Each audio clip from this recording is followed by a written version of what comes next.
ज्वालामुखी योग की बहुत आवश्यकता है। चाहे औरों को शक्ति देने के लिए, चाहे अपने ब्राह्मण परिवार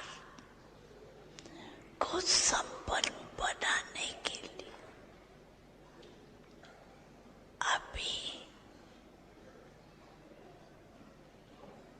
समय को समीप लाने वाले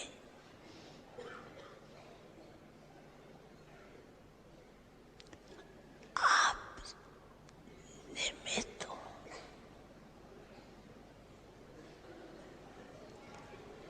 एक दो के स्नेही सहयोगी बन हर एक सेंटर सेवा स्थान ज्वालामुखी योग का वाइब्रेशन और कर्म में एक दो के स्नेही सहयोगी बन हर एक को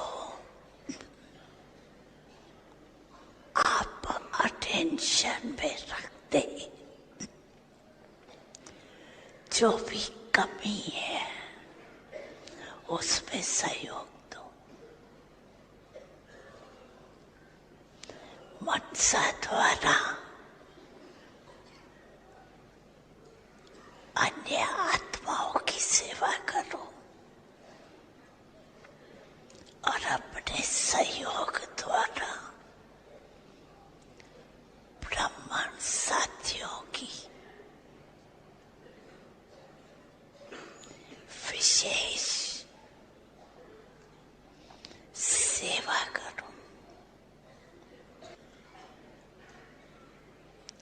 तभी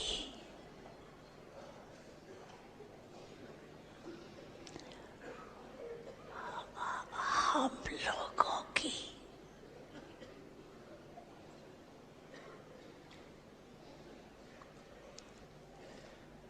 दिल की आश पूरी होंगी।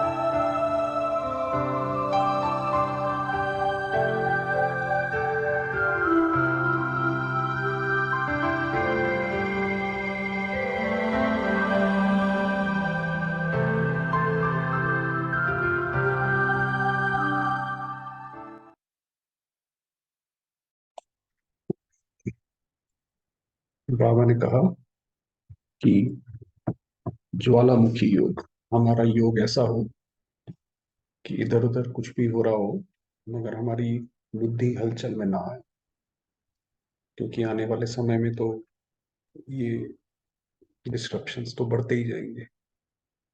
और फिर बाबा ने कहा कि चाहे ब्राह्मण परिवार या चाहे दूसरी आत्माएं जो अज्ञानी है, जो भी ज्ञान में नहीं चली है, उन सबको योग की ही जरूरत पड़ेगी। अब वो वाला समय चला गया धीरे धीरे, जबकि आप किसी को बैठ के आराम से ज्ञान सुनो। अब जो भाई बहन आते हैं उनको इमीडिएट रिलीफ चाहिए, इमीडिएटली हमारे कोई हमें यहाँ पे सहयोग दे, तो उसके लिए योग योग बहुत ज्यादा जरूरी है। ये बता, उसके बाद जो दो शब्द हम बाबा के पढ़ते हैं वो पढ़ेंगे फिर योग। तो कल बाबा ने कहा था कि जैसे बाबा के साथ आप साथी जो हमारा चल रहा है, कि बाबा के साथ तो हमारे सर्व संबंधी हैं, वो हमारा युगल भी है ना, स्पाउस भी है, पिता भी है, गुरु भी है, भाई भी है, सब है। तो उसके ऊपर बात चल रहा है कि बाबा के साथी कैसे। तो बाबा ने कहा हर संकल्प को वेरीफाई करो। बाप का संकल्प सो मेरा संकल्प है, जो शिव बाबा का संकल्प या जो ब्रह्मा बाबा ने जो हमें करके दिखाया, तो वो जो बाबा का संकल्प होना चाहिए वही हमारा संकल्प होना चाहिए, उसके अलावा और कोई नहीं। कॉपी करना भी नहीं आता तो बाबा कहते हैं आप सिर्फ कॉपी करो और कुछ नहीं करना। दुनिया वाले कॉपी करने से रोकते हैं, और यहाँ तो करना ही सिर्फ कॉपी है। जैसे ब्रह्मा बाबा ने किया, दुनिया की सारी जो प्रॉब्लम्स थी वो ब्रह्मा बाबा के सामने आई, और वो कैसे उन सब से हंसते खेलते बाबा की याद से निकल गए। तो वो हमारे सामने एक बहुत बड़ा प्रेरणा से, तो जैसे उन्होंने करा हम भी निकल जाएंगे। तो सहज हुआ या मुश्किल हुआ? जब सहज, सरल, स्पष्ट रास्ता मिल गया तो फॉलो करो। और रास्ते पर जाते ही क्यों, जैसे आपको पता है कि जब माँ बाप के साथ बच्चे चलते हैं तो बच्चा इधर उधर देखता रहता है ऐसे वैसे, तो माँ बाप कहते हैं, उसकी माँ कहती है भाई तुम इधर उधर नहीं देखो, जब मेरे साथ चल रहे हो तो जहां मैं चल रही हूँ वहीं चलो। ऐसे ही बाबा कहता है कि इधर उधर क्यों देखते हो। और रास्ता अर्थात व्यर्थ संकल्प रूपी रास्ता आप चला लो। वो कहते भाई एक कहानी थी कि एक जहाज समुद्र से जा रहा था, उसके ऊपर एक पक्षी बैठा हुआ था।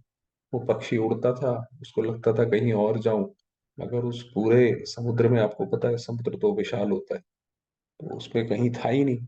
उड़ता था, फिर थक के फिर बैठ जाता था। तो वही हमारा हाल है, हम जितना मर्जी इधर उधर देख लें कौन क्या कर रहा है, आखिरी में आना तो बाबा के पास ही पड़ता है। कमजोरी के संकल्प रूपी रास्ता, कलयुगी आकर्षण के भिन्न भिन्न संकल्पों का रास्ता, कलयुगी पुरानी समझ द्वारा देह अहंकार वश संकल्प का रास्ता। ये दूसरे रास्ते हैं कि अगर हम कलयुग में किसी चीज के प्रति आकर्षित हो गए, या हमारा कोई अहंकार उसमें अटका हुआ है, इन रास्तों द्वारा उलझन के जंगल में पहुंच जाते हैं, जहां से जितना निकलने की कोशिश करते हो उतना चारों ओर कांटे होने के कारण निकल नहीं पाते। ये तो जैसे कलयुग में जो माया है, आपको पता है 5 विकार को माया कहते हैं। तो एक बार अगर उसमें चले गए तो वो तो फिर उस जंगल में फंस गए, फिर वहां से निकलने में दिक्कत तो आती है। जितना उसमें से और निकलने की कोशिश करते हैं और फंसते हैं और उलझन होती है। कांटे क्या होते हैं, अब बाबा ने बताया कि कांटे क्या है जो मन को परेशान करते हैं। कहाँ क्या होगा, ये क्या क्या कांटा लगता है। अरे भाई ऐसा हो गया, अब क्या होगा, अब हमारा क्या होगा, अब उसका क्या होगा, क्या कैसे क्यों, ये कांटे परेशान करते हैं मन को। कहाँ क्यों का कांटा लगता है, भाई ये क्यों हो गया हमारे साथ। कहाँ कैसे का कांटा लगता है, भी इसको कैसे करेंगे तो बहुत डिफिकल्ट है। कहाँ अपने ही कमजोर संस्कारों का कांटा लगता है। तो चारों ओर कांटे ही कांटे नजर आते हैं। एक बार अगर माया की उसमें हमने वो नेगेटिव संकल्प धारण कर लिए, तो ये सारे जो कैसे कहाँ क्यों जो बताया बाबा ने, वो कांटे फिर मन को परेशान करेंगे। फिर चिल्लाते हैं कि अब साथी आकर बचाओ। पहले तो फंस जाते हैं, जब बाबा मना करते हैं तो क्यों जाते हो उस तरफ। फिर जब चले जाते हो, परेशान होते हैं, तो फिर हम बाबा को ही बुलाते हैं कि बाबा अब यहाँ से निकालो। तो साथी भी कहते हैं कदम पर कदम रखने की बजाय और रास्ते पर गए क्यों। जब बाबा ने बोला हुआ है कि बच्चे ये ब्रह्मा बाबा का मैंने आपको सैंपल दिया, तो आप इसको फॉलो करो, इधर उधर आप क्यों जाते हो। जब साथी साथ देने के लिए स्वयं ऑफर कर रहे हैं, बाबा कहते हैं आप मेरा पूरा साथ लो, हर काम करो, मुझे याद रखो। और कल की जैसे वाणी में बाबा ने कहा था कि रास्ता बनाना, साफ करना, उसकी वहां से आपको निकालना, वो सब मेरी जिम्मेवारी है। तो बाबा ने कहा आप वो साथ को यूज करो, फिर साथी को छोड़ते क्यों हो। किनारा करना अर्थात सहारा छू, यानी अगर हमारी बुद्धि, जैसे वो सीता के लिए बोलते हैं कि उसकी बुद्धि राम से वो सोने के हिरण में गई, तभी वो रावण ले गया। तो इसी तरीके से हमारा आकर्षण अगर बाबा के अलावा कहीं और हुआ, तो यानी बाबा का सहारा हमने छोड़ दिया, अब हमें दूसरे सहारे पसंद आ रहे हैं। तो अकेले बनते ही क्यों, अकेले हो जाते हो। हद के आकर्षण, हद के साथ के आकर्षण, चाहे किसी संबंध की, भाई किसी किसी के साथ हमारे संबंध होते हैं बहुत गहरे होते हैं, हमारी इमोशनल डिपेंडेंसीज भी होती हैं, लगता है इनसे हम बात करते थे, सब करते हैं। तो बाबा ने कहा हद के साथ के आकर्षण, चाहे किसी संबंध की, चाहे किसी साधन की अपनी तरफ आकर्षित करती है। साधनों की भी होती है भाई, ये मेरी गाड़ी है, ऐसा कुछ है। इसी आकर्षण के कारण साधन को व विनाशी संबंध को अपना साथी बना लेते हो व सहारा बना देते हो। तब अविनाशी साथी से किनारा करते हो। या तो शिव बाबा है, या दूसरी आत्मा, या साधन। दूसरी आत्माओं के साथ तो अंततः दुख प्राप्त हो, क्योंकि कोई भी आत्मा सदा काल तो रहेगी नहीं हमारे साथ। अगर मान लीजिए, चलिए, बहुत ही हमारे मधुर संबंध भी रहे, तो जब वो शरीर छोड़ के जाएगी, जितना मोह होगा उतना दुख होगा, और सहारा छूट ही जाता है। तो वही बाबा ने कहा, आधा कल्पिन हद के सहारे को सहारा समझ अनुभव कर लिया कि ये सहारा है या दलदल है। तो ये तो आप दूसरे के उसमें हम जब जाएंगे, दुनिया में जो इतनी परेशानियां है, ये संबंधों की तो परेशानियां है, तो वो तो एक दलदल है, उसके अंदर आप घुसते जाओ। फंसाया, गिराया व मंजिल पर पहुंचाया। अच्छी तरह से अनुभव किया ना, एक जन्म के अनुभवी तो नहीं हो, तो अभी तो ये नाटक जो है बिल्कुल अपने फाइनल स्टेज में आके पहुंचा है, जहाँ पे हर चीज अपनी डिग्रेडेड स्टेज में है। चाहे वो संबंध है, चाहे दूसरी आत्मा है, चाहे कुछ भी है। तो बाबा ने कहा, आप सब अनुभव कर चुके हो, आपने बहुत जन्म लिए हैं, 63 जन्मों के अनुभवी हो, और भी एक दो जन्म चाहिए। एक बार धोखा खाने वाला दोबारा धोखा नहीं खाता।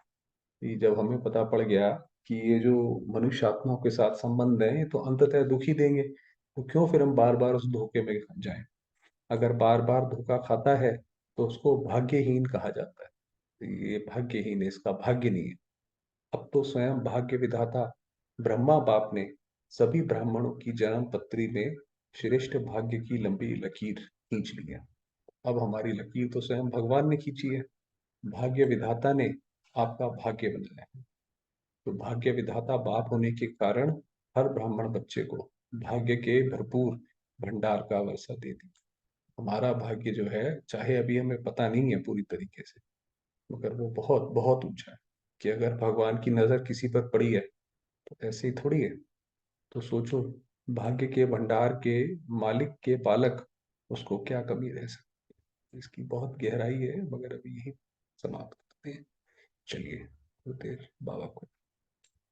तो बाबा को, जैसे जो हमारा टॉपिक है, साथी, चाहे युगल, चाहे फ्रेंड, चाहे स्पाउस, उस तरीके से बाबा को याद करेंगे, वही फीलिंग रखेंगे। चलिए।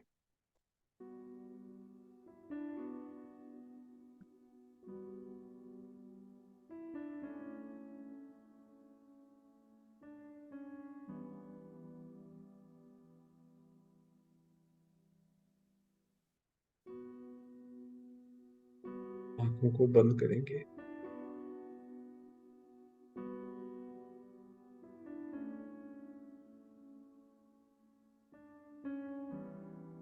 और देखेंगे स्वयं को।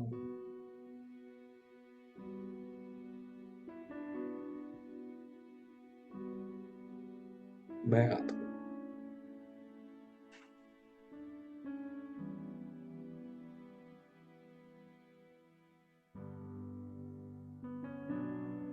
ज्योतिर्बिंदु। चमकता सितारा।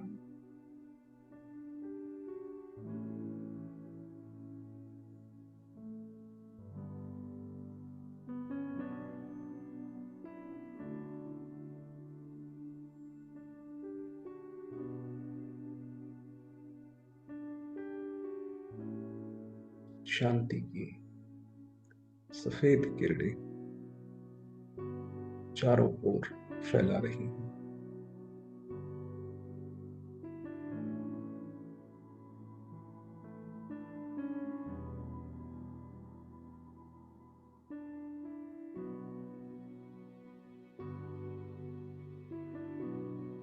मैं आत्मा,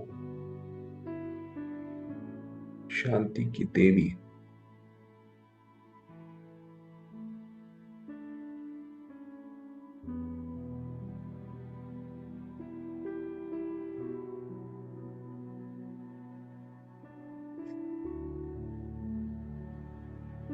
सारा वातावरण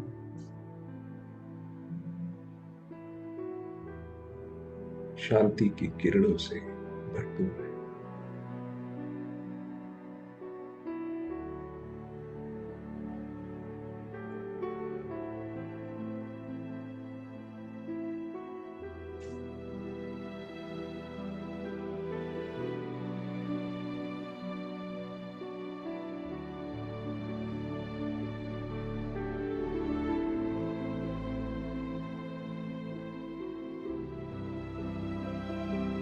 दिव्य है, शांत है।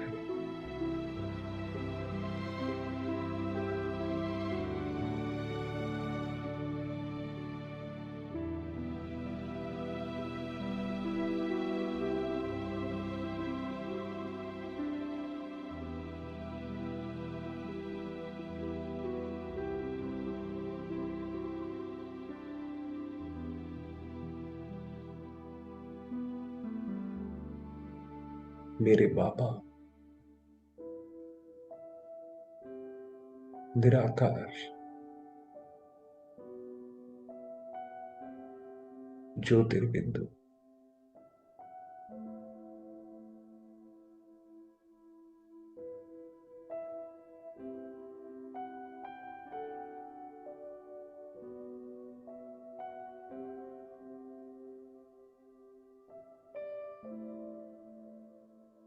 स्वयं परमात्मा,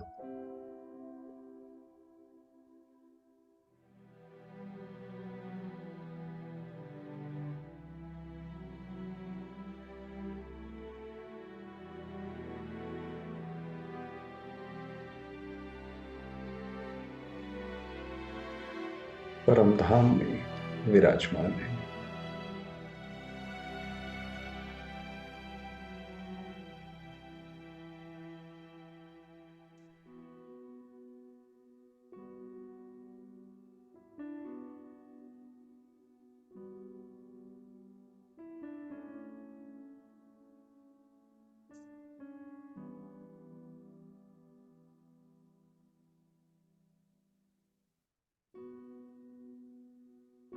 जिनकी किरणें परम धाम में दूर दूर तक फैली हुई है।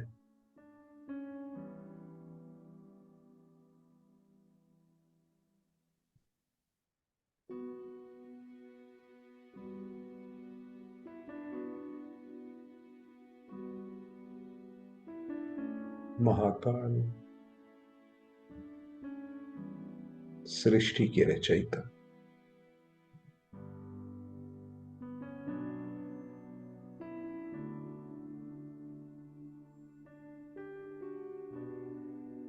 सर्वात्माओं के पिता,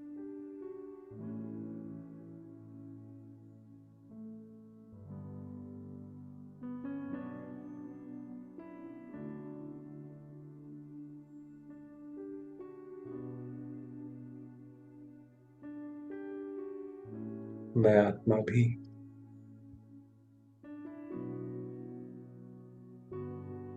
अपने ओरिजिनल बिंदु रूप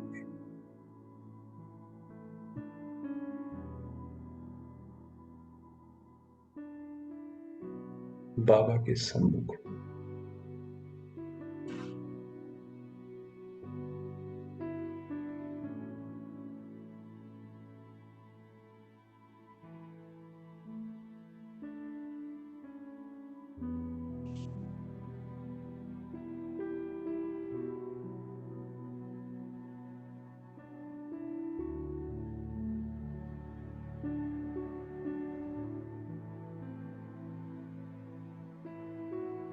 बाबा की अपार किरणें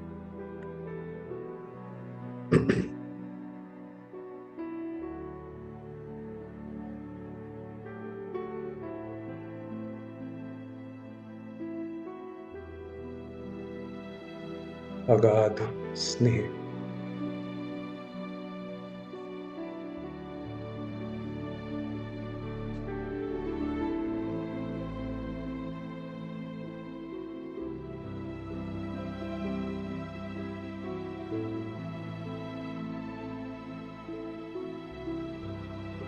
निस्वार्थ, निश्चल प्रेम,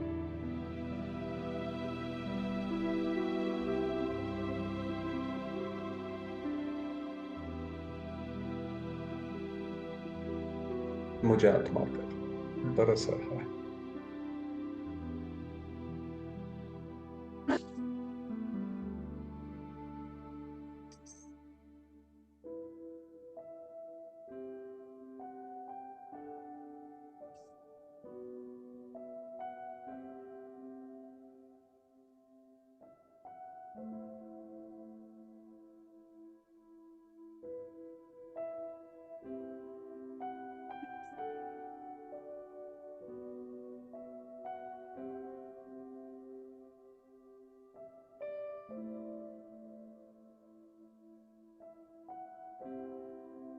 मैं आत्मा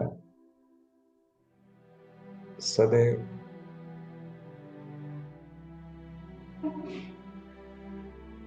शिव की ही थी।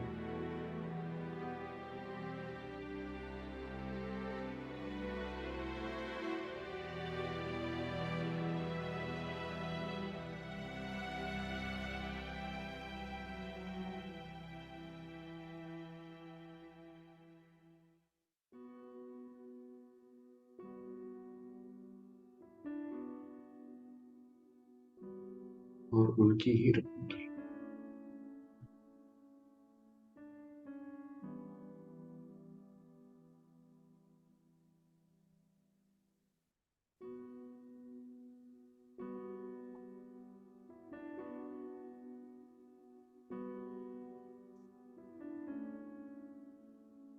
सत्यम शिवम सुंदरम।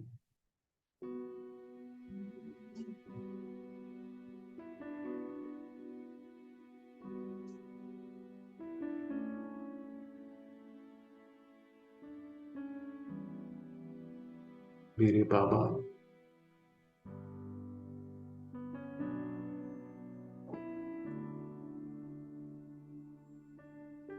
गुणों के सागर,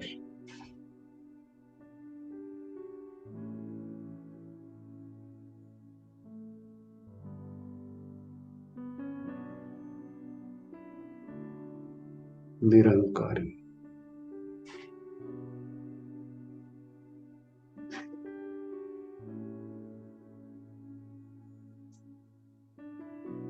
स्नेह स्वरूप,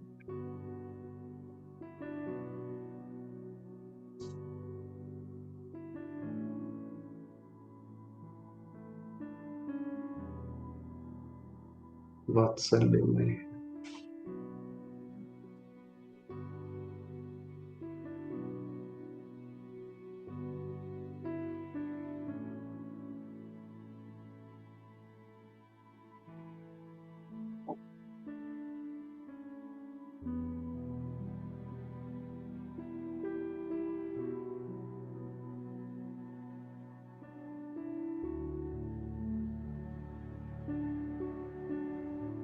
मैं आत्मा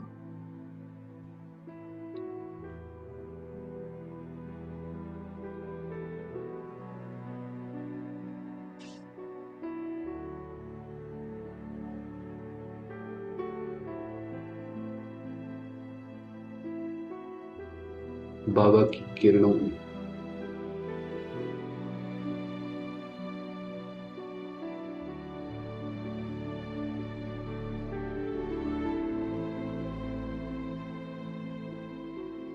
उनकी गोद में समाई।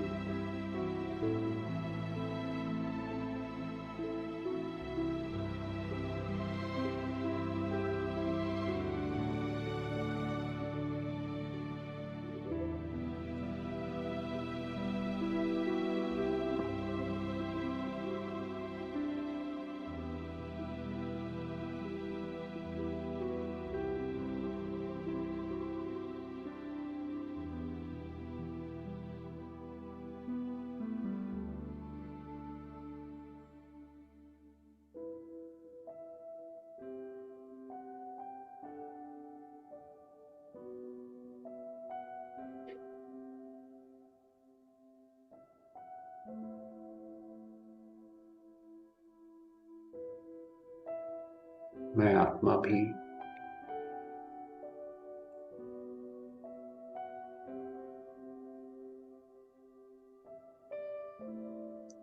ऐसे बाबा की संतान हूं।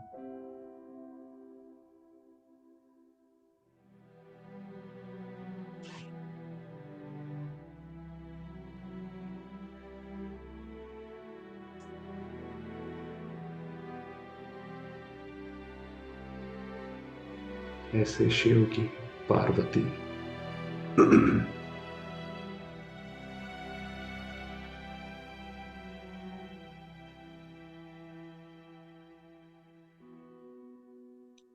महान हूं।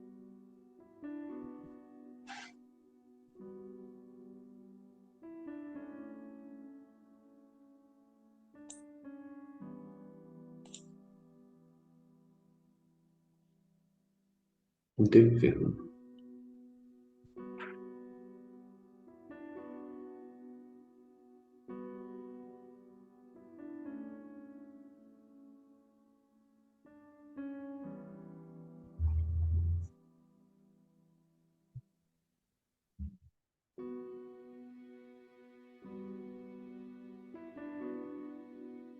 प्यारे बाबा की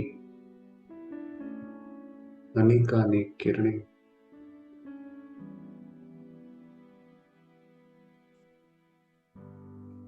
मुझ आत्मा पर पड़कर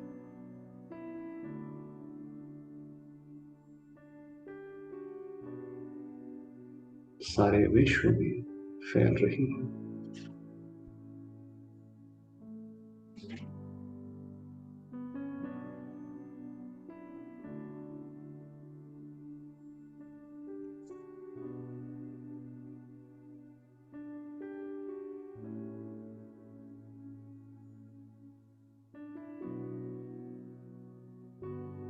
सर्वात्माओं को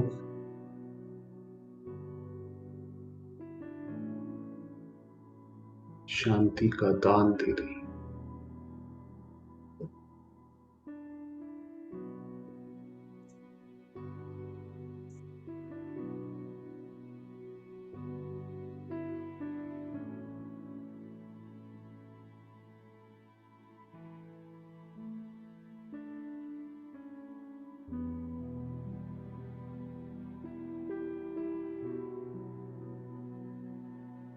सारी सृष्टि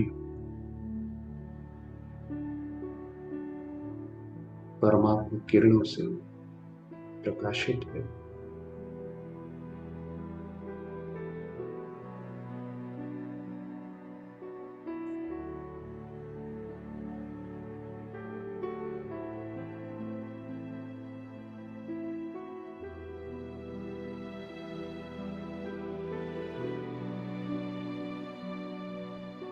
सर्वात्माएं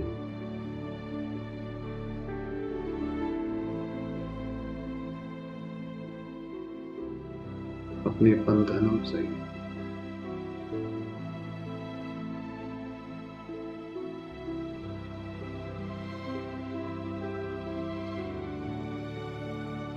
दुखों से मुक्त है।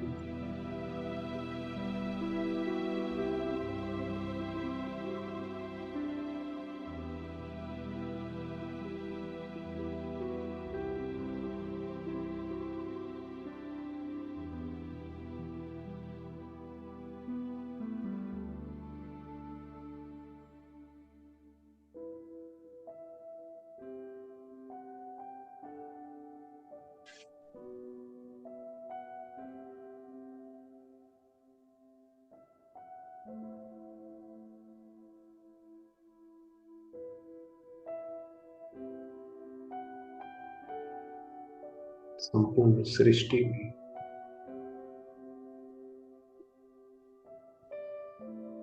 सर्वात्माओं में शांति व्यापक है।